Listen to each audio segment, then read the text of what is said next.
Are you interested in a garden, but every time you go to the store, there's just so much to choose from, it can be just a little bit overwhelming? So to keep this helpful, let me show you some simple must-build projects for absolute beginners.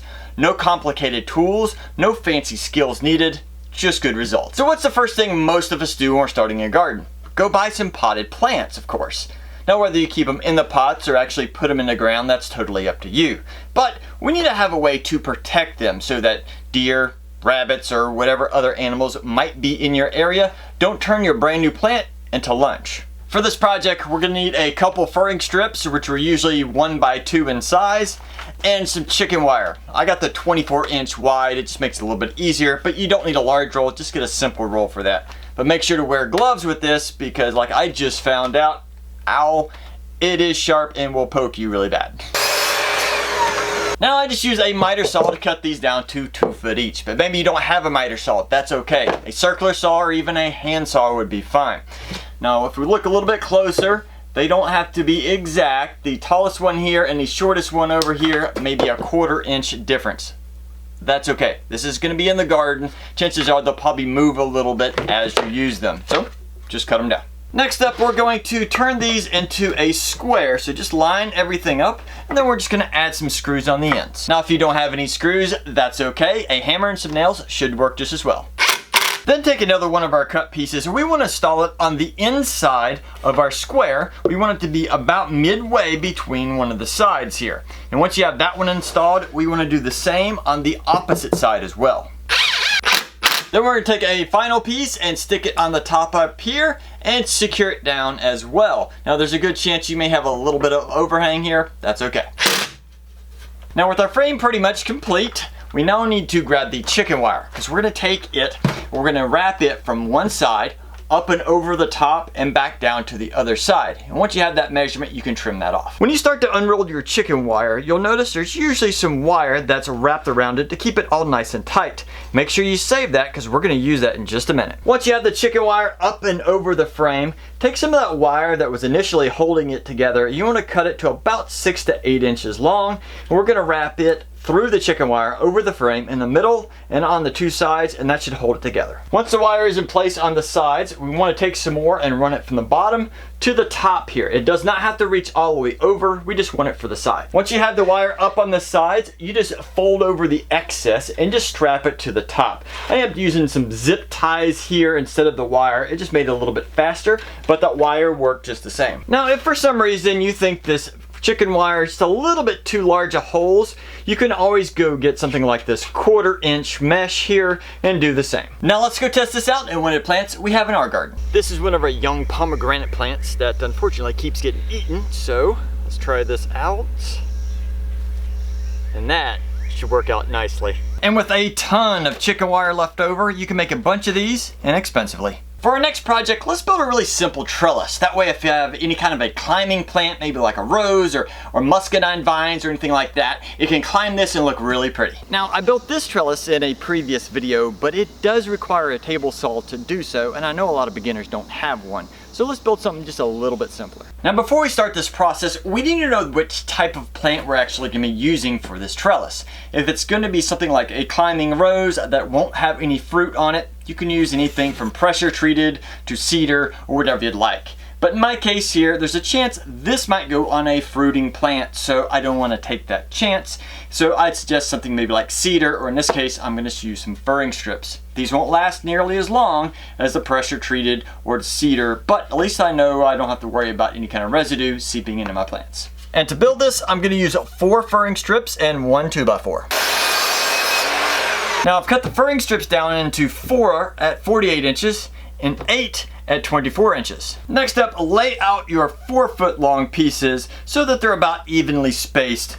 You may want to use one of the 2-foot ones to kind of get an idea of the width on the ends, making sure they're somewhat close. For this project, I'm gonna eyeball most of this because we gotta remember, within a short amount of time, whatever plant we have growing on it is going to completely cover it. You won't see it anyway. So if it's off by 1/4 inch here and there, not that big a deal. Next, start laying out your 2-foot long pieces. I'm just gonna do it real rough right here at the beginning, and then I'm just gonna go back and kind of eyeball this and get them pretty close. So again, we're just eyeballing this so it doesn't have to be perfect. And once you get it in a rough area, right about like so, that looks good to me. Now the one area I would recommend paying a little more attention to is the sides out here. If you have one of your boards sticking way out like that, it's going to be overly noticeable. So you may just want to kind of go along the edge here and make sure they're not sticking out too far. Once you have them into place where you're happy, then take a pencil or a pen and just kind of go along the sides here and just mark them on the long pieces. That way if by chance one of these gets knocked out of position in the process of installing, you can just reline up really quickly and know it's exactly where you wanted it. To secure these together, you can either use some type of waterproof glue or some screws. But keep in mind, if you use glue, these will not be easily to take apart if any of them break. Now it's time to grab that 2x4, and I'm just going to use a short one right here for demonstration purposes because I'm in my shop and I don't have a very high roof. So take your 2x4. If it's pressure treated, again, I wouldn't recommend it with using a fruiting type plant, but if it's not, that'd be perfect. You want to dig a hole, you want to stick this in it, make sure it's nice and secure, and then you're going to take your trellis and you actually can put this on two different ways. If you do it in this vertical position, it'll allow your plant to go really tall and look beautiful, or you can install it in this horizontal position, which will allow your plant to grow really wide. In any case, that is totally up to you. I hope you like this simple project. Let's move on to the next. For project number 3, let's build a raised garden bed, but you don't need any tools or any experience. How is that? Let me show you. For this project, we need a couple things. And the first is a 2x6. Actually, you need two 2x6s. And we need to cut this at 6 feet and 2 feet. But wait, didn't I say you don't need any tools? That's right. Most of your big box stores will be happy to cut down your wood for you, as long as you don't need a ton of cuts. So again, you need 6 foot and 2 foot. Get them to cut at the store. No tools. And your second item is a concrete planter block. You'll actually need 4 of these. The great thing about these blocks is these little indents here are the same exact size as a 2x6. So now you can easily buy 4 of these blocks, take your 2x6s, it'll lock them into place side by side, and you can have a great little area for a garden bed. Let me show you in full size.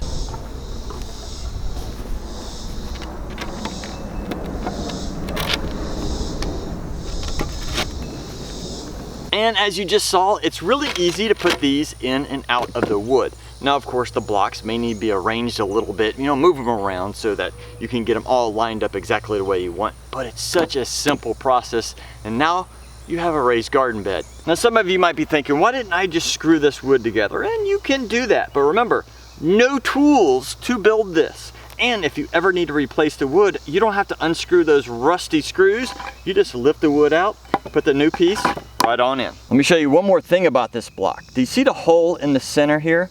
That is so that you can stack these up multiple high. This is a hole to put some rebar in so you can drive it in the ground and keep them nice and sturdy. Let me show you.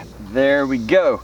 Now, if you notice, it's relatively sturdy by itself, but by putting rebar right through the center, that'll allow it to be really secure in case it gets bumped really hard. And once you started stacking these blocks up, you can take additional pieces of wood and double up your layers, even triple, whatever you would like. You can make multiple shapes and designs and make this a really cool pattern. Now, once you have your garden bed exactly the way you want it, don't forget you're gonna need some garden soil for your raised bed, so pick up some of that as well. Now, I'm not an expert in the garden soil, but I noticed there's some for in-ground use, some for potting soil, and some for raised beds. I was told that if you're gonna do this, get the raised bed. It has a certain formula that works best for you. Now, there's 3 great projects for your garden. Now, if you have any ideas or suggestions to make these better, please list those in the comments. You'll help out a ton of other people. Otherwise, now it's your turn to get out in your shop and go make something for your garden.